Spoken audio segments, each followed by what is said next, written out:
The heat rose in visible waves from the asphalt, blurring the edges of the fields as Aris drove. July in the Panhandle was a slow oven, and today felt like the burner was cranked high. The dispatch had been clipped terse. Sick bull, Rourke Ranch, something off. Sheriff. Brody wasn't one for drama, which was exactly what worried her. She cut the engine, the sudden silence amplifying the drone of cicadas. The Rourke Ranch was a picture of Texan prosperity, a wide, well-kept house, sturdy barns, and pastures that stretched towards the horizon. But the air hung heavy with a different kind of stillness, a tension that had nothing to do with the heat. Old man Rourke met her at the gate, his face etched with worry, his hands slick with sweat. "Doc Aris, thank God you're here. He just went down this morning. Never seen anything like it. Bo was a magnificent animal, a Hereford with the muscled build of a linebacker. Now, he lay on his side in the shade of the barn, his breathing shallow and ragged." Aris knelt, her hand hovering before she touched him. His coat, usually a rich red and white, was dull, almost grey. His eyes, normally docile, were clouded with a feverish sheen. How long has he been sick? Started getting listless yesterday afternoon. Didn't want his grain, wouldn't move much.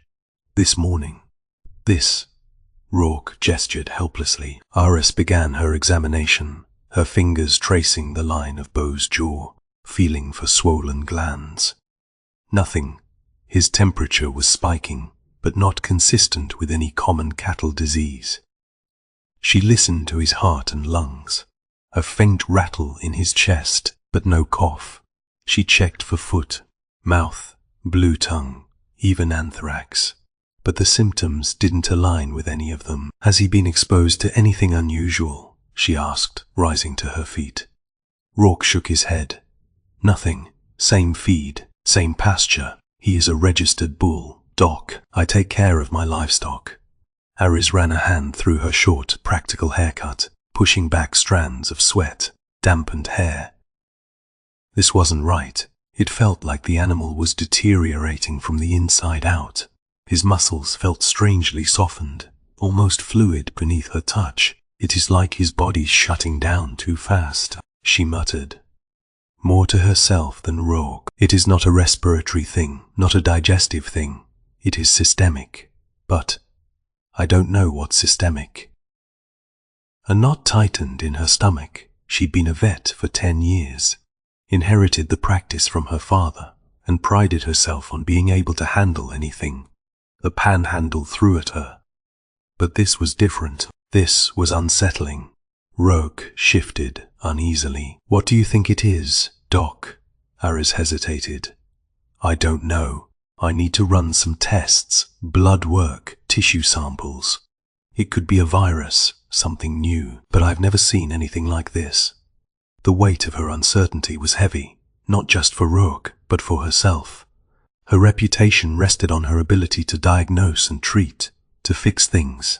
Failing to identify this illness would be more than a professional setback for Vivi. It would be a blow to her carefully constructed independence. The Whitfields wouldn't hesitate to remind her of it. The memory flashed unbidden, sharp and unwelcome. Her mother's cool, assessing gaze, her father's disappointed silence.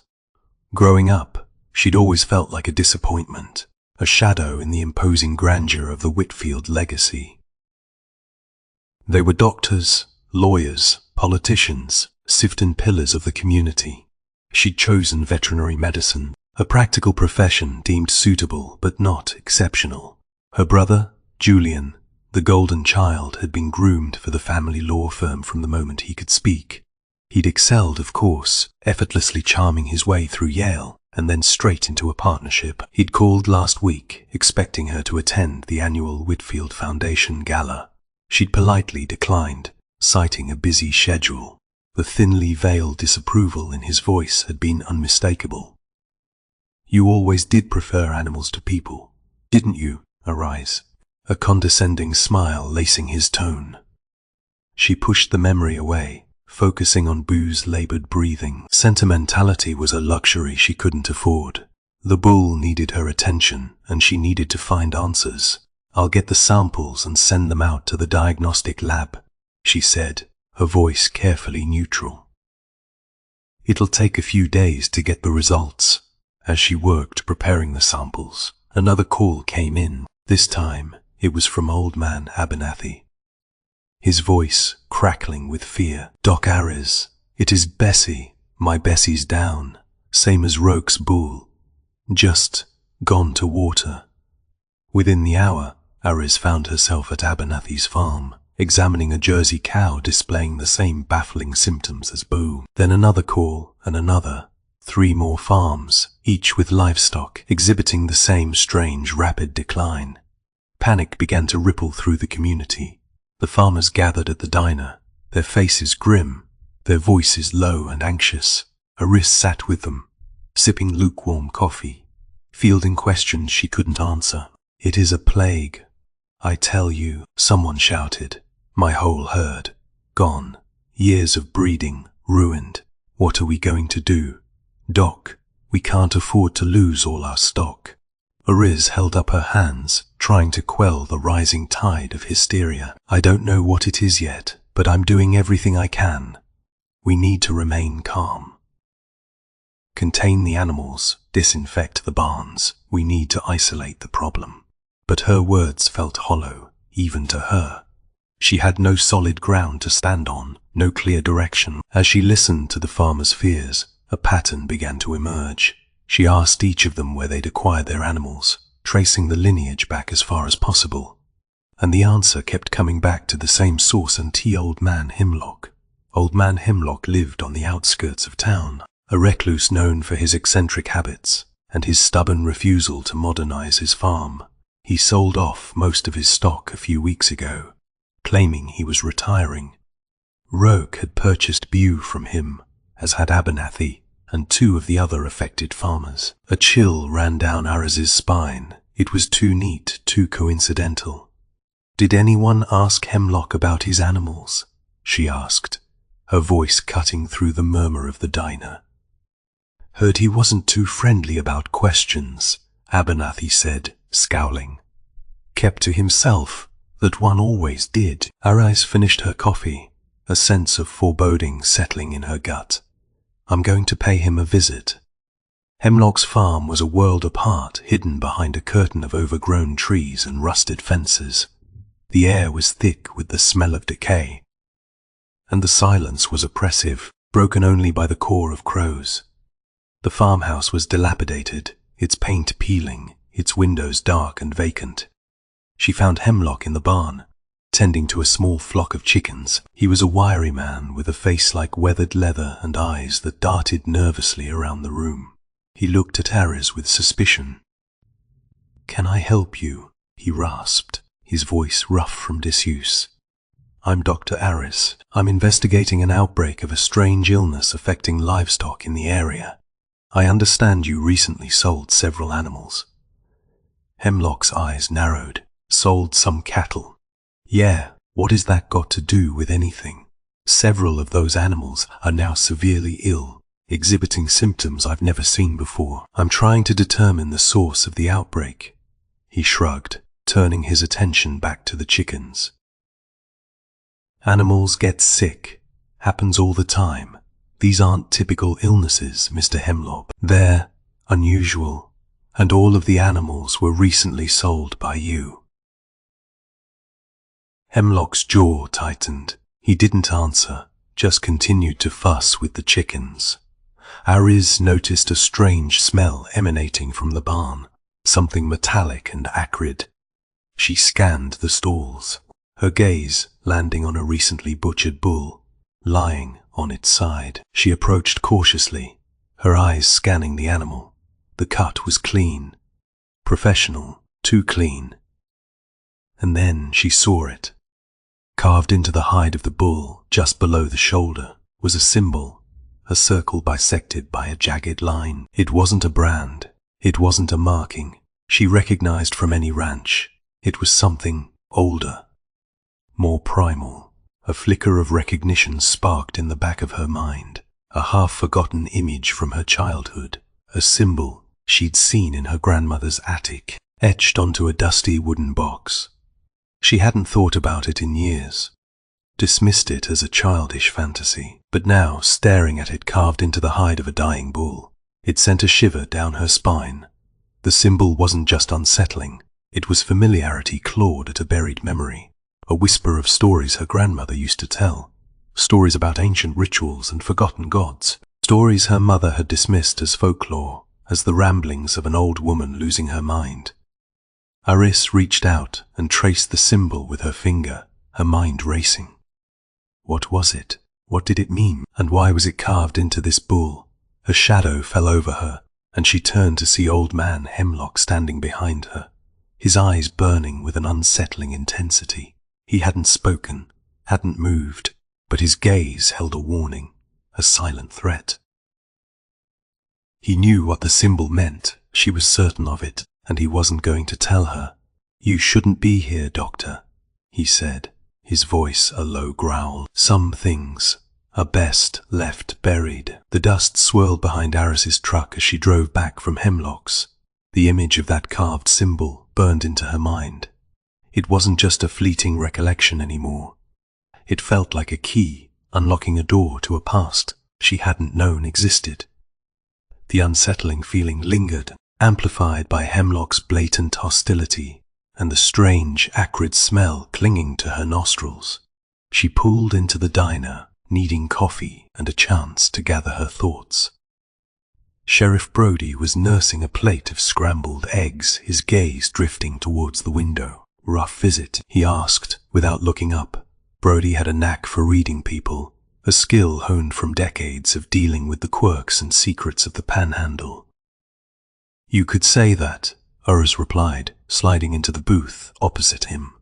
He wasn't forthcoming, and there was something off about that farm, the way he operates, the smell. And that symbol. Brody finally looked up, his expression serious. "Hemlock's always been strange. Keeps to himself, doesn't trust anyone. Folks say his family has been on that land for generations, practicing old ways. Old ways, superstitions, mostly. Talk of herbal remedies, animal sacrifices, that kind of thing. Nothing concrete, just whispers." Aris recounted the symbol, describing its shape and the unnerving feeling of recognition it evoked. Brody frowned. "Never seen anything like that around here. Could be some kind of ranch brand, but it doesn't match any of the registered ones." "It wasn't a brand," Aris said firmly. "It felt intentional, deliberate." Brody sighed. "Look, I'll run a check on Hemlock. See if he has had any run-ins with the law, anything that might shed some light on this. But don't go poking around too much, Aris. That man's got a reputation for being protective of his privacy." She nodded, but Brody's warning didn't deter her. If anything, it fueled her determination. She needed to know what Hemlock was hiding. After finishing her coffee, Aris drove back towards Hemlock's farm, this time taking the long way around, a dirt track that ran along the edge of his property. She parked at a discreet distance and walked into the woods, using the trees for cover. The forest floor was damp and overgrown, the air thick with the scent of pine and decay. She circled around the barn, keeping low, observing. Hemlock wasn't visible, but she could hear the muffled sounds of machinery operating from within. She found a rusted metal shed hidden behind a tangle of bushes. The door was unlocked, and she cautiously pushed it open. Inside, the air was stale and heavy. The shed was filled with veterinary equipment, Subai needles, syringes, bottles of antibiotics, but everything was old, some of it dating back decades.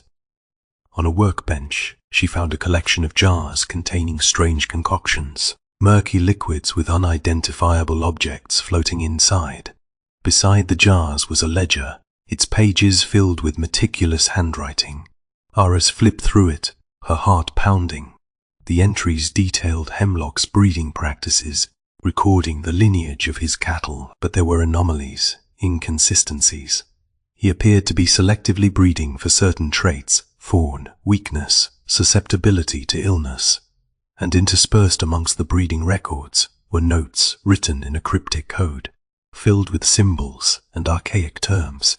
Suddenly, she heard voices coming from the barn. She pressed herself against the wall, listening intently. Everything's proceeding as planned. A voice, undoubtedly Hemlock's Sivty, said, gruff and low. Another voice, younger, harsher, responded, "Are you sure about this? It is a risk if they trace it back to us." "They won't. They'll blame it on a virus, a mutation. They're all fools, those farmers, and that Whitfield girl. She won't suspect a thing." Aris's blood ran cold. They were talking about the outbreak, and Hemlock sounded pleased. "The auction buyers are getting desperate," the younger voice continued. "They need quality stock, and they're willing to pay a premium for anything that is resistant." Resistant to what? Aris's mind raced, connecting the dots. Hemlock wasn't just breeding for weakness, he was creating a market for something else, something potentially dangerous. Something that could thrive in the wake of a widespread illness. She knew she had to get out of there, to report what she'd heard. But as she turned to leave, she stumbled, knocking over a stack of metal cats. The noise echoed through the shed, shattering the silence. "What was that?" Hemlock's voice boomed from the barn. Aris froze, her breath caught in her throat.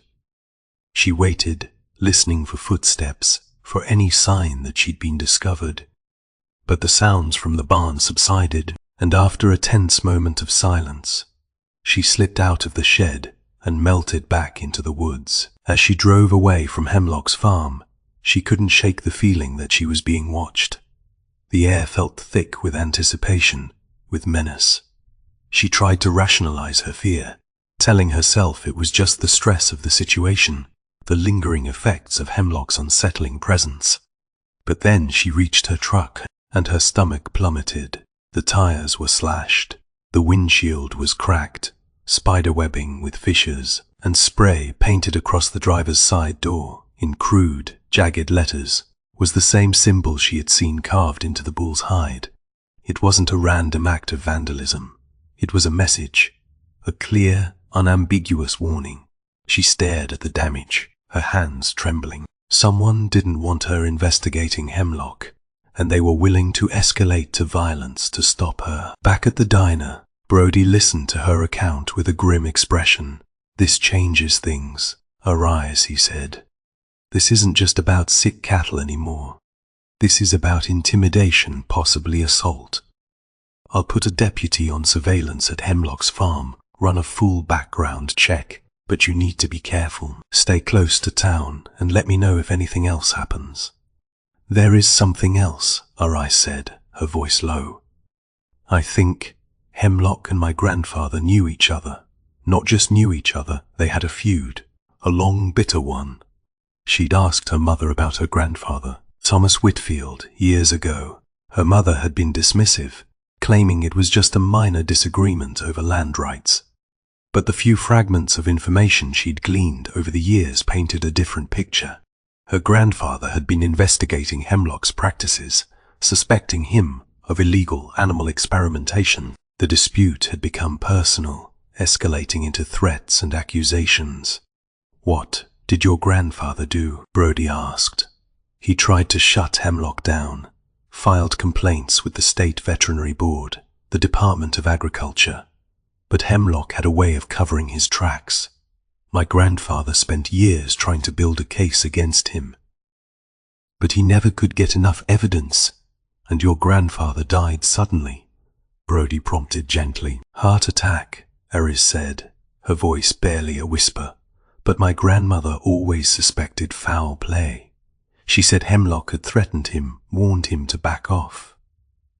Brody was silent for a moment, absorbing the information. "This is a lot to unpack, Aris. It is possible Hemlock's been holding a grudge all these years, that this outbreak is some kind of twisted revenge." Her eyes leaned back in the booth, exhaustion washing over her. She looked out the window at the darkening sky. at the fields stretching towards the horizon. The Panhandle, her home, felt suddenly alien, shrouded in secrets and danger. She knew, with a chilling certainty, that she'd stumbled into something far bigger and more sinister than she could have ever imagined. And she was no longer just a veterinarian trying to save her patients. She was a target in a game she didn't understand, a game with potentially deadly consequences. The Whitfield house loomed, a sprawling plantation-style mansion that exuded an air of wealth and unspoken judgment. Aris hadn't been inside in over 5 years, not since her last strained Christmas visit. Every perfectly manicured rose bush, every gleaming window pane, felt like a rebuke. Her mother, Eleanor, answered the door, her expression as cool and polished as the marble foyer. She hadn't aged a day despite the years, her silver hair perfectly coiffed, her posture ramrod straight.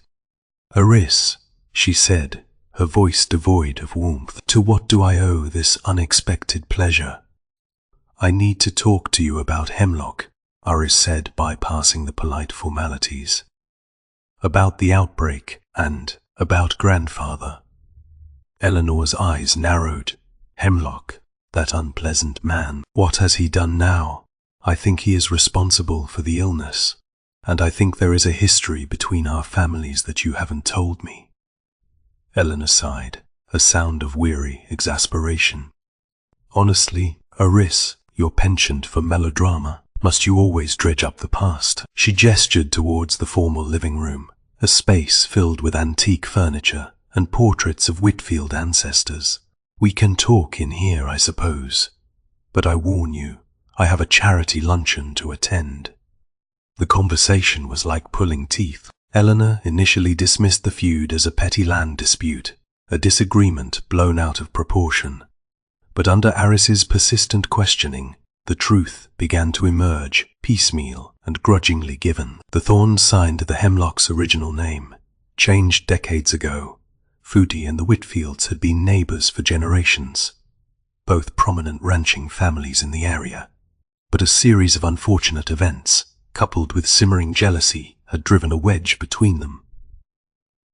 "Your grandfather, Thomas, was a brilliant man, a respected veterinarian," Eleanor said, her tone laced with disapproval. "But he was also ambitious.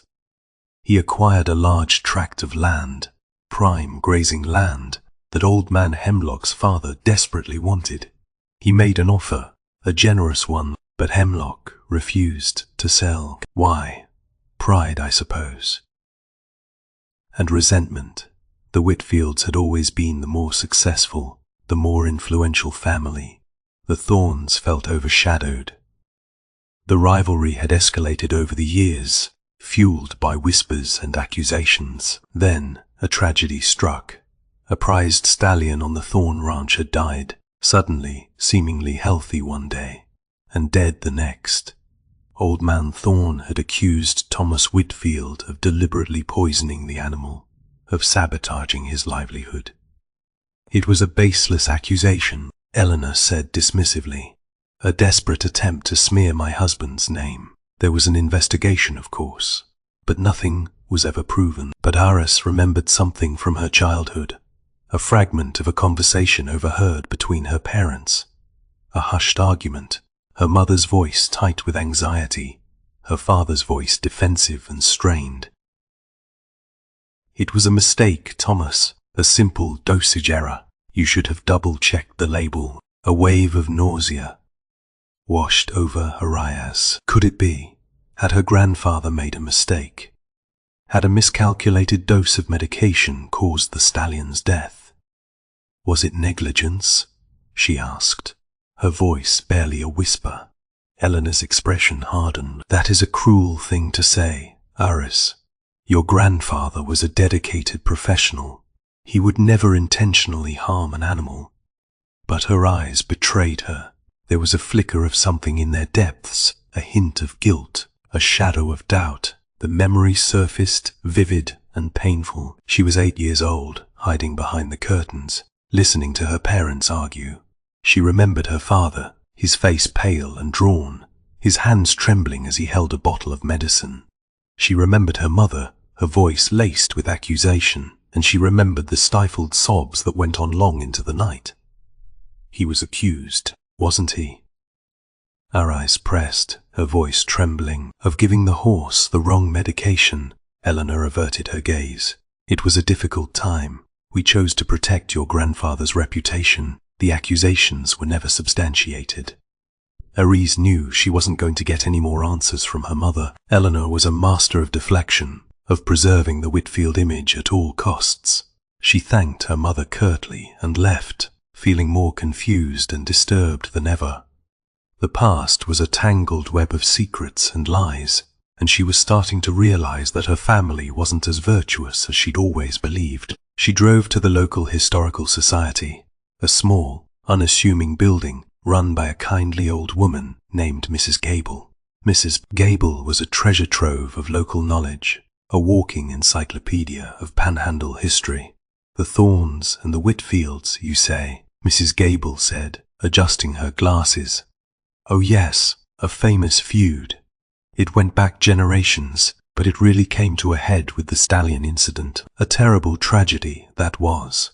Aris asked about the symbol she'd seen on the bull, describing its shape and its unsettling familiarity. Mrs. Gable's eyes widened. That is an unusual symbol. I've seen it before, in some old records. It is associated with a local cult, the Children of the Earth. They were active in this area in the early 20th century, a group of religious fanatics who practiced dark arts. Dark arts, animal sacrifices, strange rituals, things like that. They believed in appeasing the land spirits, ensuring a bountiful harvest. They were eventually disbanded by the sheriff in the 1920s. But some say their beliefs lingered on, passed down through generations. Mrs. Gable showed Aris a faded photograph of a stone marker found on the outskirts of town, bearing the same symbol. An accompanying article described the Children of the Earth as a secretive group with ties to the Thorn family. Old Man Thorn's grandfather was rumored to be one of their leaders, Mrs. Gable said. A charismatic man, they say, with a gift for persuasion. The pieces were beginning to fall into place, forming a disturbing picture. The feud, the stallion's death, the symbol, the cult toy, it all seemed connected. Hemlock, or rather Thorn, wasn't just motivated by greed or resentment. He was driven by something far more ancient and sinister. As Aris left the historical society, the sun was setting, casting long, ominous shadows across the town. She checked her phone, hoping for an update from Sheriff Brody. Nothing. She started her truck and pulled out onto the highway. As she drove, she felt an unsettling sense of being followed. She glanced in her rearview mirror, but saw nothing but the empty road behind her. Then, her phone rang. An unknown number. She hesitated for a moment, then answered. A distorted voice, electronically altered, spoke on the other end. "Let it go, Doctor," the voice said, cold and menacing. "Some things are better left buried." The line went dead. Aris's heart pounded in her chest. It wasn't just a warning anymore. It was a threat, and she knew with a chilling certainty that she was playing a dangerous game, a game with stakes far higher than she could have imagined. The air in Havenwood hung thick with dread. Each sunrise brought news of more stricken animals, more farms quarantined, more livelihoods crumbling. Old Man Abernathy's entire herd was down. Bessie, his prized Jersey, hadn't lasted the night. The local feed store was running out of disinfectant, and the diner's usual morning bustle was replaced by a grim, silent communion of worry. Aris worked tirelessly, moving from farm to farm, offering what little comfort she could.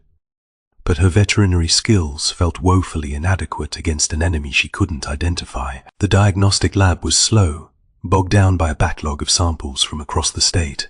But she knew, with a growing sense of urgency, that time was running out. Sheriff Brody had doubled the patrols, but the intimidation tactics continued. Another farmer, Mrs. Gable's nephew, had his barn vandalized overnight, the same symbol spray painted across the side. The message was clear: stay silent, driven by a desperate need for answers. Aris dug deeper into the geographical distribution of the infections. She spread a map of the county across the table in her clinic, marking each affected farm with a red pin. A pattern began to emerge, almost imperceptible at first, but growing clearer with each pin she placed. The infected farms were all clustered around a single water source, Blackwood Creek. It wasn't the primary water source for most of the farmers sued. They relied on wells to Foon, but Blackwood Creek was used for livestock, especially during the hotter months when well water levels dropped. A cold dread settled in Aris's stomach. Could the creek be the source of the outbreak? She contacted the state environmental agency, requesting immediate water testing. She also collected her own samples, carefully labeling and preserving them. The results wouldn't come back for days, but she couldn't afford to wait. She needed to investigate the creek herself. Blackwood Creek snaked through a narrow ravine, its banks choked with willow trees and tangled vegetation. The water, usually clear and sparkling, was murky and stagnant, with a strange, oily sheen on the surface. As she walked along the creek bed, her boots sinking into the soft mud, she noticed an acrid, metallic odor, similar to the smell she detected at Hemlock's farm. She followed the creek upstream, searching for the source of the contamination. After a mile, she came to a clearing where a small abandoned factory stood, its windows broken, its roof partially collapsed. The factory had been a chemical processing plant in the 1950s, shut down years ago due to safety concerns. Aris cautiously entered the factory, her heart pounding. The interior was a dilapidated mess, filled with rusting machinery and piles of debris. She found a broken pipe leading from a storage tank into the creek, the remnants of a viscous, dark liquid coating the concrete floor. She collected samples of the liquid and sent them to a private lab, hoping to get faster results than from the state agency. She also started documenting everything, taking photographs, writing detailed notes. As she was leaving the factory, she spotted a figure lurking in the shadows. A farmhand who worked for Hemlock. He'd been one of the first to report his employer selling off sick cattle. "Jedediah," Aris called out. "What are you doing here?" He flinched, his eyes darting nervously around. "Just taking a walk, Doc, enjoying the scenery." "Don't lie to me, Jedediah. I saw you watching me." "What are you hiding?" Jedediah hesitated, his gaze fixed on the ground. I don't know anything, Doc. I swear. You saw Hemlock dumping something into the creek, didn't you? You saw what was making the water sick." He shook his head vehemently. "No, ma'am. I didn't see nothing." Our eyes leaned closer, her voice low and insistent. "Jedediah, people are getting sick. Animals are dying. You need to tell me what you know." Suddenly, a truck roared up the dirt road, kicking up a cloud of dust. Two men jumped out, their faces grim. They were Hemlock's enforcers, known for their ruthless efficiency. "Crane," one of the men barked, his voice gravelly. "What are you doing talking to this woman? Get in the truck." Jedediah's face paled. He glanced at Aris, his eyes filled with fear and regret. Then, he turned and hurried towards the truck, his shoulders slumped in defeat. As the truck sped away, one of the men turned to Aris. His eyes narrowed. "You're asking too many questions, Doctor," he said, his voice a thinly veiled threat. "You should just leave this alone." Aris refused to be intimidated. "You're covering up something, and I'm going to find out what it is." The man snorted. "Suit yourself, but don't say we didn't warn you." Back at her clinic, Aris waited anxiously for the results from the private lab. The hours crawled by, each tick of the clock amplifying her growing unease. Finally, the phone rang. It was Dr. Ramirez, the lead chemist at the lab. Her voice was grave. "Dr. Aris, I have the results of the water analysis." "You're not going to like them." "What is it?" Aris asked. her voice trembling. The water is contaminated with a neurotoxin, a very rare one called tetrodotoxin.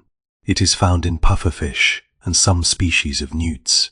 It causes paralysis, respiratory failure. It is incredibly potent. Aris's mind reeled. Tetrodotoxin in Blackwood Creek. It didn't make any sense. Are you sure? She asked, her voice barely a whisper. Positive.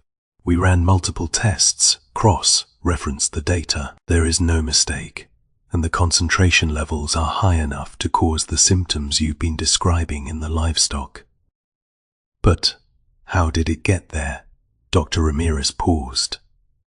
That is the strange part, Dr. Aris. Tetrodotoxin doesn't occur naturally in this region. It doesn't simply appear in freshwater creeks. It would have to be introduced intentionally. A wave of nausea washed over Aris. She knew with a chilling certainty that she'd uncovered something far more sinister than she could have ever imagined. Someone wasn't just allowing the outbreak to happen. They were actively orchestrating it, and they were willing to do anything to keep the truth buried. The rain hammered against the roof of Hemlock's farmhouse, mirroring the tempest brewing inside Aris. She'd bypassed Sheriff Brody, knowing he'd want warrants and procedure, things she didn't have time for. This needed to be direct, confrontational. She found Hemlock in the barn, cleaning a rifle. He didn't seem surprised to see her. A grim smile twisted his lips. Back for more, Doctor. I know you poisoned Blackwood Creek, Aris said, her voice steady despite the tremor in her hands. The lab results are back. Tetrodotoxin. It doesn't occur naturally here. You put it there. Hemlock chuckled, a dry, rasping sound. Accusations, accusations. You Whitfields always were quick to point fingers. Don't play innocent. People are sick. Animals are dying. You're responsible. She laid out the evidence signed, the chemical traces, Jedediah Crane's frightened silence, the abandoned factory. It all leads back to you. He finally lowered the rifle, his eyes cold and calculating. You've been digging, I see. You remind me of your grandfather, always poking around where he didn't belong. What about the sales? Aris pressed, fueled by adrenaline and outrage. You weren't just selling off sick cattle, were you? You were targeting specific bloodlines. The Rogues, the Abernathys. They all had prize. Winning stock descended from the same champion bull. Why? Hemlock's expression flickered, a momentary lapse in his composure. Genetic purity, he said, his voice barely a whisper.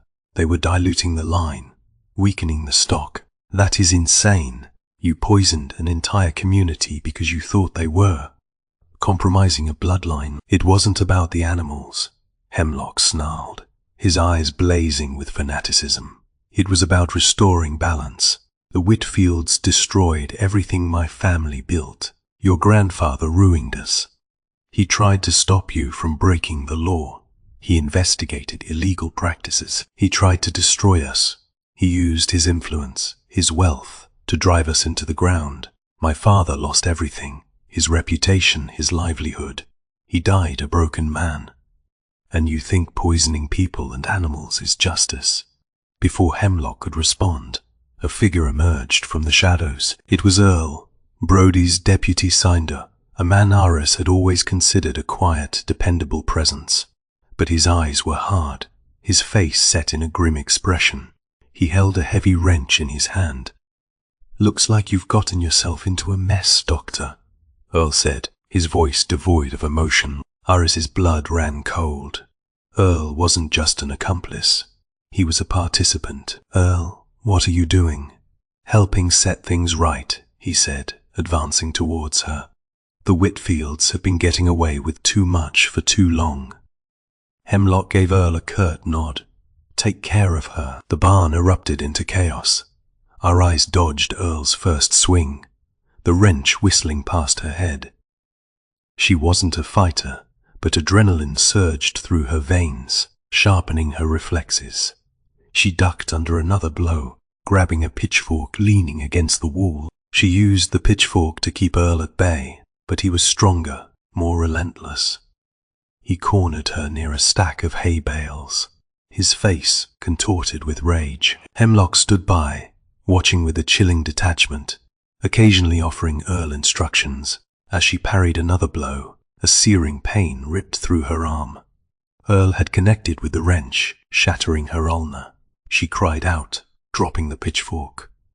"It is over, Doctor," Earl said, raising the wrench for another swing.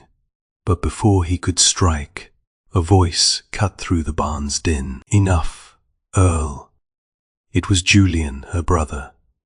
He stood in the barn doorway, his expression a disturbing mix of anger and calculation. He wasn't here to help her. "Julian, what?" Aris stammered, struggling to make sense of the betrayal. "It is time you understood the truth, Aris," Julian said, his voice cold and devoid of warmth. "This isn't just about the Hemlocks. It is about our family. It is about restoring what was lost." He revealed decades of simmering resentment, a twisted narrative of injustice passed down through the Whitfield generations. Their grandfather hadn't just investigated Hemlock. He'd leveraged his power to ruin the Thorns' business. After discovering the old man was having an affair with their mother, the affair had been a family secret, hushed up to protect the Whitfield reputation. But Julian had discovered the truth years ago, and he'd been plotting his revenge ever since. Earl was merely a pawn, easily manipulated with promises of land and wealth. Long grievance had been the perfect ally. "You helped them," Aris breathed, feeling a wave of nausea wash over her. Julian shrugged. "I facilitated things, provided the means." The toxin wasn't easy to acquire. It is rare, highly regulated. But necessity, as they say. "It is about power, isn't it?" Aris said, her voice trembling. "You wanted to prove that the Whitfields could still control everything, even destroy everything if they had to." Julian didn't deny it. He simply smiled, a chillingly empty expression. "The Whitfields always win, Aris. It is in our blood." He gestured to Hemlock, who was now approaching, a small syringe in his hand. "A final touch," Hemlock said, his voice dripping with malice. "A little something to ensure you don't cause any more trouble." They advanced on her, trapping her between Hemlock and Earl, Julian standing back, orchestrating the scene with cold precision. As Hemlock lunged, syringe poised, Aris threw herself sideways, narrowly avoiding the injection. She scrambled towards the barn door, desperate to escape, but Earl tackled her, pinning her to the ground. She struggled, kicking and screaming, but Earl was too strong. He held her down while Hemlock approached, syringe in hand. A sudden blinding pain flared in her leg. Hemlock had injected her. Paralysis began to creep through her limbs, stealing her strength, her ability to fight back. Julian stood watching, a smug expression on his face. "It is over, Aris, a tragic end for a disappointing daughter." The last thing Aris saw before darkness consumed her was Hemlock's triumphant grin, and the unsettling realization that her uncle, the pillar of the community, devastating act setting fire to the infected cattle, ensuring the disease would spread beyond Havenwood, and solidifying the throne of vengeance he and Hemlock had erected. The paralysis wasn't complete. Adrenaline, a stubborn refusal to succumb, kept a sliver of control in her fingers, her jaw. Aris focused on that sliver, willing herself to move, to breathe. She wasn't going to die in a barn, a victim of her family's twisted legacy. Using every ounce of strength she possessed, she bucked against Earl's weight, managing to roll slightly, enough to reach the pitchfork she'd dropped earlier. She jammed the tines into his thigh, eliciting a yell of pain that bought her precious seconds. She scrambled to her feet, ignoring the searing pain in her leg, and stumbled out of the barn into the rain-soaked night. She needed help. The first person she thought of was Sheriff Brody, but Julian had likely anticipated that, and she doubted Brody could move fast enough. She needed to rally the community, to expose Julian and Hemlock before they could finish what they'd started. Dragging herself to her truck, she discovered Julian had thought to disable it. Further. The keys were gone. She limped towards the nearest farmhouse belonging to the Roque family, hammering on the door until Mrs. Roque, bleary-eyed and frightened, let her in. It took time and a considerable effort to overcome their initial shock and disbelief, but Aris finally convinced the Roques, and then other farmers, of the truth. The fear and anger, simmering beneath the surface for days, finally boiled over. "That snake!" Old man Abernathy roared, his hands clenched into fists. "I always knew something was wrong with Julian, flashing that money around, pretending to care." A small posse formed, armed with shotguns and righteous fury. They headed towards the town's peach packing plant, the abandoned facility where Aris had discovered the chemical contamination. Julian, she reasoned, would likely go there to finish the job, to burn the remaining infected cattle and spread the toxin further. The plant loomed in the distance, a skeletal silhouette against the stormy sky. As they approached, they saw smoke curling from the roof. Julian and Hemlock were already inside, attempting to ignite piles of hay soaked in the neurotoxin. "Hold it right there," Brody's voice boomed, leading a contingent of deputies. But Julian and Hemlock ignored him, continuing their work with grim determination.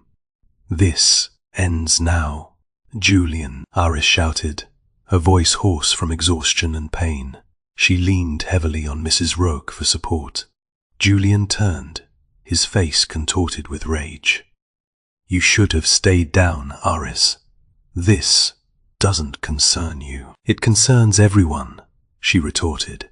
"You poisoned this town, destroyed livelihoods, all for your twisted sense of revenge." A tense standoff ensued, punctuated by the crackling of flames and the shouts of law enforcement. Hemlock, meanwhile, continued to feed the fire, a manic gleam in his eyes. Aris, despite her weakened condition, remembered something from her veterinary training. Tetrodotoxin, while incredibly potent, had an antidote: activated charcoal, combined with a complex cocktail of electrolytes and vitamins. She knew the plant stored supplies for cleaning food, a rough substitute, but enough to potentially mitigate the effects. "Get me inside," she yelled to Brody. "There is a storage room. Find activated charcoal, sodium chloride, potassium supplements. Anything they use for sanitizing." Brody, recognizing the urgency in her voice, barked orders to his deputies, while they secured the perimeter and apprehended Hemlock. Aris, supported by Mrs. Roque, stumbled through the plant, locating the supplies she needed. Working quickly, despite the throbbing pain in her leg, she began mixing a makeshift antidote, carefully calculating the dosages. She then directed the farmers to administer the solution to the affected animals, hoping to buy them time until proper veterinary care could be provided. The air filled with coughing and the panicked bleating of livestock, but slowly, miraculously, some of the animals began to respond. Their breathing eased, their limbs regained some strength. Finally, after hours of tense negotiation and careful maneuvering, Brody and his deputies managed to subdue Julian without further violence. He was arrested alongside Hemlock, their reign of terror finally at an end. The aftermath was grueling. The cleanup operation was immense, requiring weeks of meticulous work to decontaminate the creek and surrounding land. The state and federal governments provided emergency funding, and the community rallied together, volunteering their time and resources. Aris, confined to a wheelchair, oversaw the recovery efforts, her medical expertise invaluable. She worked tirelessly, visiting farms, assessing damage, and coordinating treatment for the affected animals. The bitterness of the betrayal lingered, but it was overshadowed by a growing sense of hope. Months later, Havenwood was beginning to heal. Fields were replanted, livestock were replaced, and the community was rebuilding. The peach packing plant, once a symbol of devastation, was being repurposed into a community center. Aris sat on the front porch of her clinic, Watching the sunset paint the sky in vibrant hues, Sheriff Brody joined her, a cup of coffee in his hand. "You saved this town, Aris," he said, his voice filled with gratitude. "You're a true hero." A genuine smile for the first time in weeks. "We all did. It wasn't just me." As she was preparing to head inside, she noticed something she'd overlooked in the files confiscated from Hemlock's house, a genealogy chart detailing the Thorne family history. And at the very bottom, tucked away in a corner, something that made her blood run cold, a separate branch of the Hemlock family, one that had been deliberately obscured, erased from public record. Their family crest wasn't the simple, stylized she'd grown accustomed to. It was identical to the symbol carved into Bo's hide, a circle bisected by a jagged line. But beneath the symbol was a name, Thorne, Hemlock, a previously unknown lineage, descendants of the original Thorne family who had secretly adopted the Hemlock name centuries ago, preserving their connection to the land and to the ancient cult that worshipped it. Julian hadn't just been manipulated by Hemlock, he'd been acting on a generation's old plan, fulfilling a dark destiny woven into the very fabric of their families' intertwined histories. The circle tightened, not just around Havenwood, but around her. The fight, she realized, might not be over. It had merely entered a new, terrifying phase. The scent of peach blossoms drifted through the open window, a fragile sweetness that felt like a promise of renewal. Spring had arrived in Havenwood, painting the landscape in soft hues of pink and green. Aris sat on the porch of her clinic, her legs still aching, but her spirit slowly mending. She'd requested a meeting with her mother, Eleanor, at the Whitfield house. It wasn't a reconciliation, not exactly. More like a final accounting. The initial chill had thawed somewhat in the weeks since Julian's arrest, replaced by a brittle truce born of shared shame. Eleanor sat opposite her, her posture still rigidly formal, but her eyes less severe. "You wanted to know about the Thorne Hemlocks," she said, bypassing the usual pleasantries. "I suppose I owe you an explanation." The story she unfolded was a tangled web of betrayal, jealousy, and forbidden love. Generations ago, the original Thorne and Hemlock families had been close friends, bound by a shared passion for ranching and a common vision for the future of the Panhandle. But beneath the surface of camaraderie lay a simmering rivalry, fueled by land disputes and differing ideologies. Old Man Thorne was a progressive man, a visionary, Eleanor said, her voice softening slightly. He believed in modernizing the ranches, introducing new breeds, improving farming techniques. Your great-grandfather, Silas Hemlock, was a traditionalist. He clung to the old ways, viewing Thorne's innovations as a threat to his way of life. The feud had escalated when Thorne and Silas Hemlock's wives sisters. As it turned out, both fell in love with the same man, a charismatic drifter who swept through Havenwood like a summer storm. The man chose Thorne's wife, igniting a bitter rivalry that would span generations. Silas Hemlock never forgave your great-grandmother. He saw it as a personal betrayal, a snub to his family's honor.